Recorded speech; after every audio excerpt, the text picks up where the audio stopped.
আসসালামু আলাইকুম রহমতুল্লাহ। High high, এ কী দেখা যায়? আমি তো ভিডিও দেখে অবাক। বাংলাদেশে কি চলছে এটা? গুলশানে এইচটি ইমামের ছেলের শ্বশুরবাড়ি, মানে প্রাক্তন শ্বশুরবাড়ি, প্রাক্তন বলতে যে বাড়িতে গিয়েছে সেই বাড়িতে তল্লাশি করতে গিয়েছে, সেই বাড়ির মেয়ের সাথে এইচটি ইমামের ছেলে, যেও এমপি ছিল, তার মানে সাথে ডিভোর্স হয়ে গেছে 24 বছর আগে। সেই বাড়িতে এইচটি ইমামের অবৈধ টাকা আছে বলে স্থানীয় ছাত্র জনতা আপনার সেখানে গিয়েছে, যে গেট ভেঙে সেখানে ঢুকে তাদের ইচ্ছা মতো তল্লাশি করছে। তল্লাশি তো নয়, লুটপাট করছে। পরবর্তীতে মিডিয়া গিয়েছে, মিডিয়ারা জিজ্ঞাসা করতেছে যে আপনারা যে তল্লাশি করতে আসছেন, আপনাদের তল্লাশি করার অধিকার আছে? হ্যাঁ, বাদ দেন সব, মানে আমরাই করছি, এসবের আবার দরকার কি?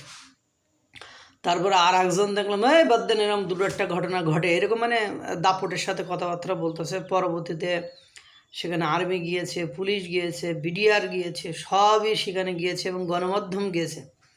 তারা লুটপাট ভাঙচুর, তল্লাশির নামে লুটপাট ভাঙচুর সব কিছু করে যখন বেরিয়ে যাচ্ছে, তখন মানে ওই যে রাজনৈতিক নেতারা যেমন শোডাউন দিয়ে সুন্দর করে দাপটের সাথে বের হয়, এরকম বের হচ্ছে। আর দুই পাশে দেখলাম আর্মি আর পুলিশ দাঁড়িয়ে আছে। মানে পুলিশরা হয়তো আর্মি আর পুলিশের সামনে দিয়ে, গণমাধ্যমের সামনে দিয়ে আমার হাসি এ কারণে না, ছাত্র জনতা বের হয়ে যাচ্ছে।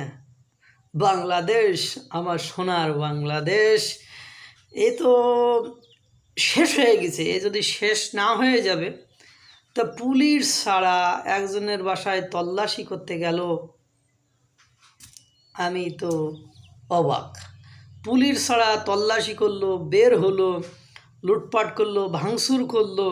আবার যার বাসায় যে অভিযোগে তল্লাশি করতে গেল তারা বিদেশ থাকে, সেই যার বাসায় গেল তার 24 বছর আগে ডিভোর্স হয়ে গেল।